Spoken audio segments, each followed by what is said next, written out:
Sinabi ko, pag may nakita sila na kondo na naman, Sinabi sa akin, informant ko, meron siyang BMW, meron siya Porsche, Land Cruiser na may bulletproof. kaya sinabi ko, pag may nakita sila na bahay ko kahit worth 1 million lang sa kanila na. Yung kondo na naman, pag nakita po nila, nasa akin po yun, sa kanila rin, I will sign an affidavit pag nakita po nila na sa akin, sa kanila na rin po. At with regard to the sports cars, sinabi rin po yun sa akin na informant ko. So ang sports car na sinabi sa akin na informant ko, meron siyang BMW, meron siyang Porsche, at meron din siyang luxury car na Toyota Land Cruiser na may bulletproof. Super Pinas TV. Super Pinas TV.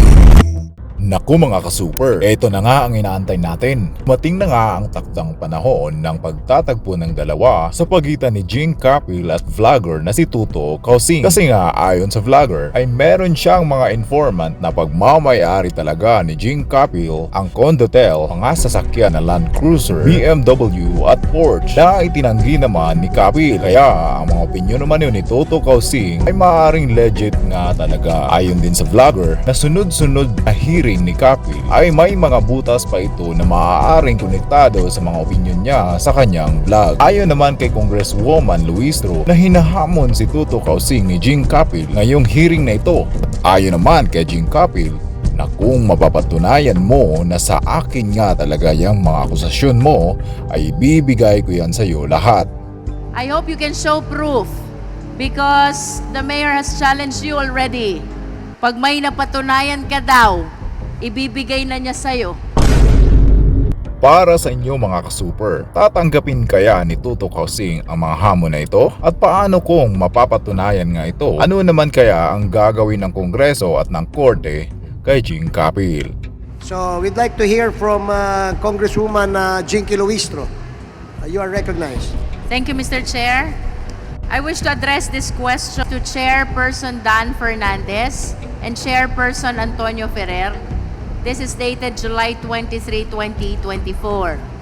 In this letter, Mayor, you brought to the attention of the Joint Committee the baseless and malicious accusations that are being imputed against profiting from POGO operations, allegedly receiving 5 million pesos monthly, owning luxurious cars and mansions, all of this from illegal gambling operation.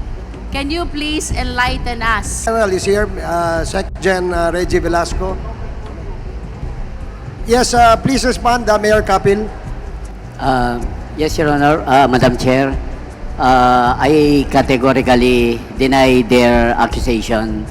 Oh, where did he find all these baseless and malicious accusations? Through their vlog, Your Honor.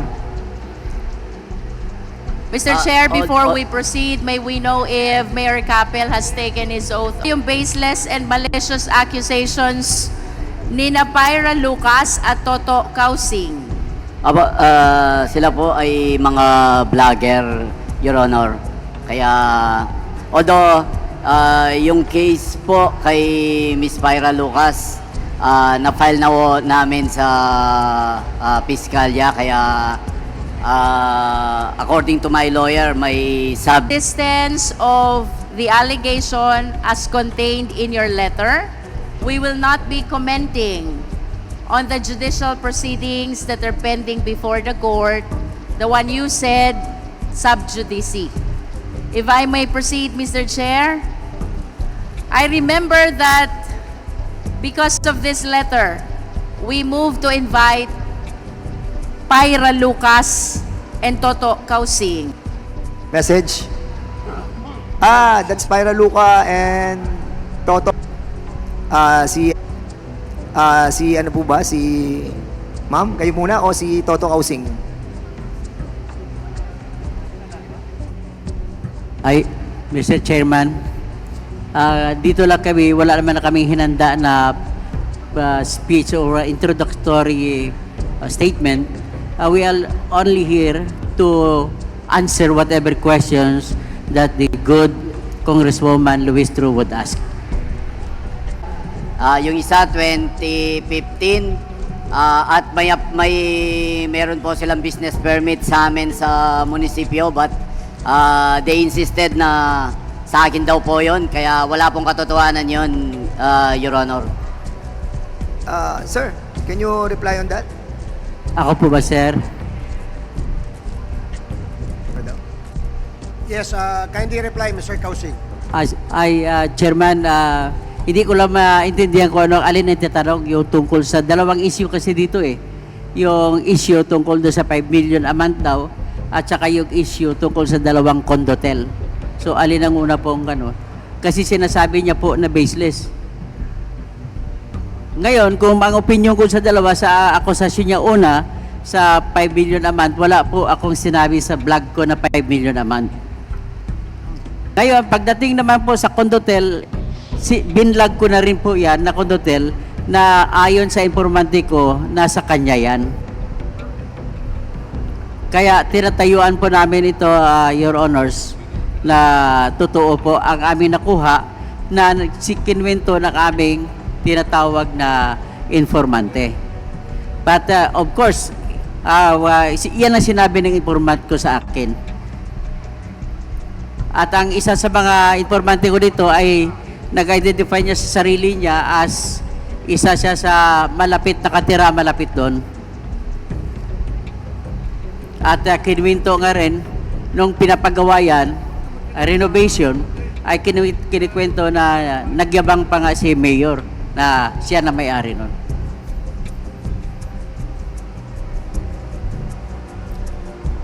Patungkol naman ata, I just do not know how it happened na nagsalita siya na may 5 million a month na sinabi. Ang sinabi ko, nakakakuha siya ng pera.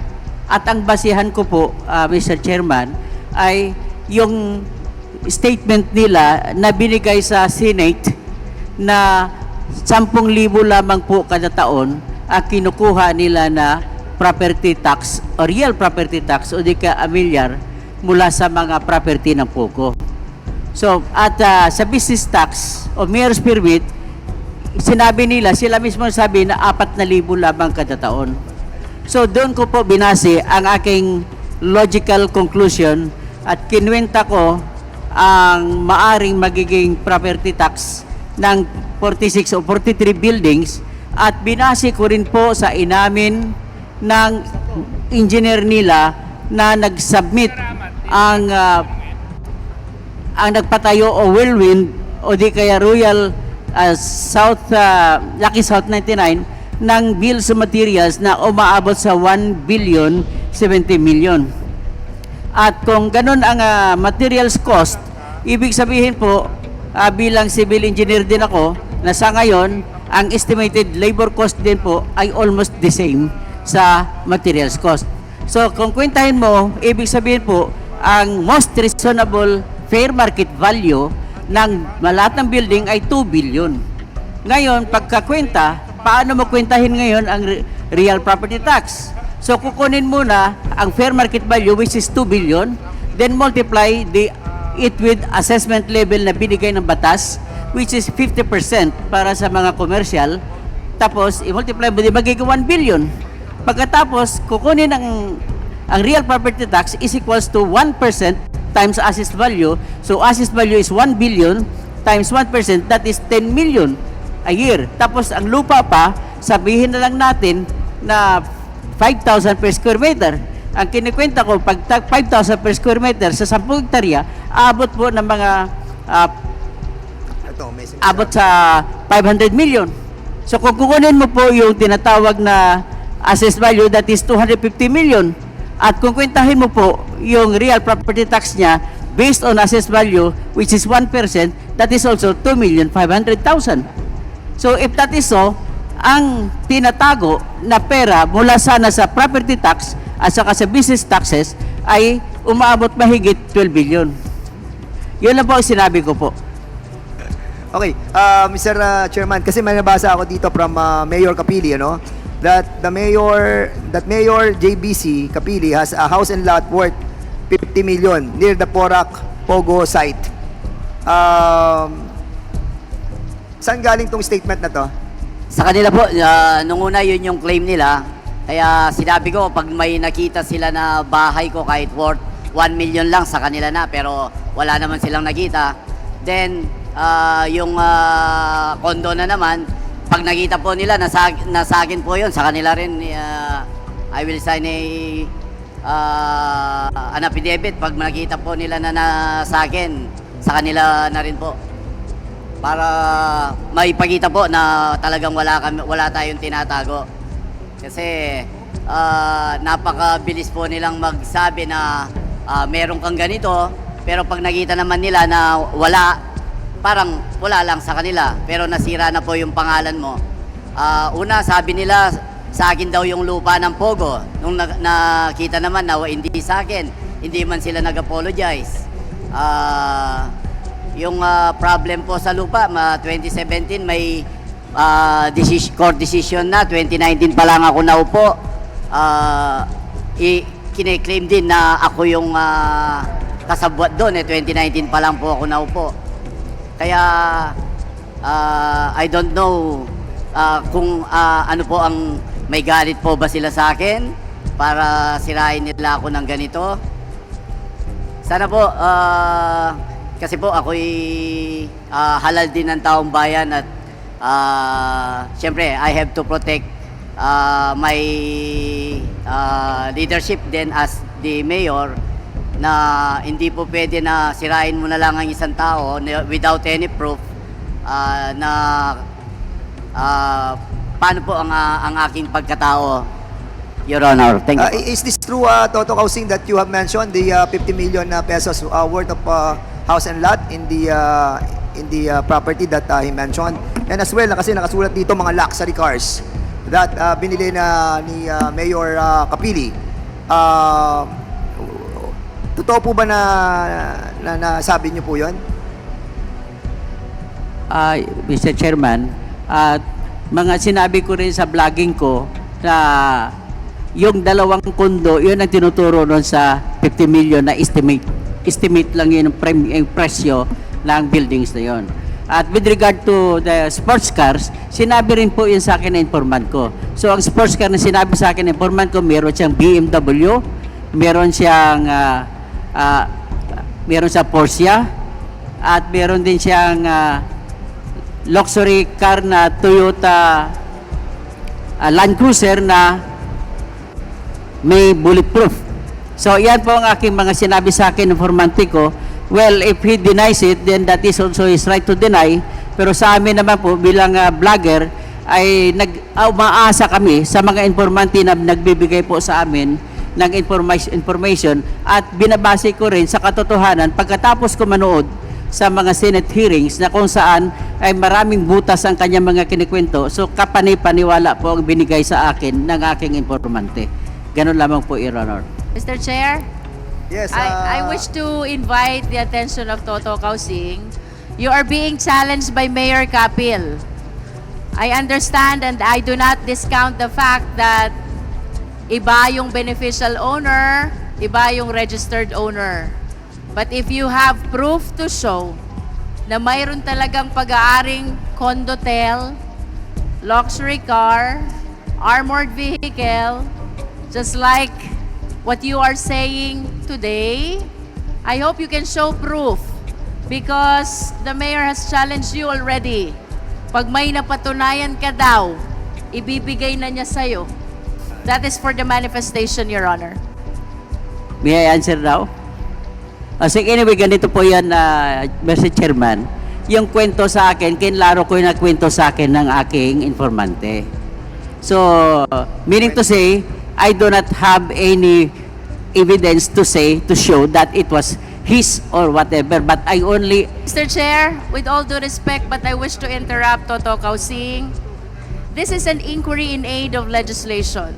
We do not allow hearsay evidence. We do not allow testimony if the declarant has no personal knowledge So until and unless Toto Kausing has personal knowledge of all the accusations against Mayor Kapil, I think we need to come up with a resolution on whether to allow him to continue attending our hearing.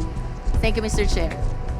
Yes, we take note of the observation of the committee that it seems that the statement of Mr. Kausing are all hearsay and he has no personal knowledge about the issues at hand. And in that case, I would like to ask you from refraining to continue replying to the questions raised by Congresswoman Luistro.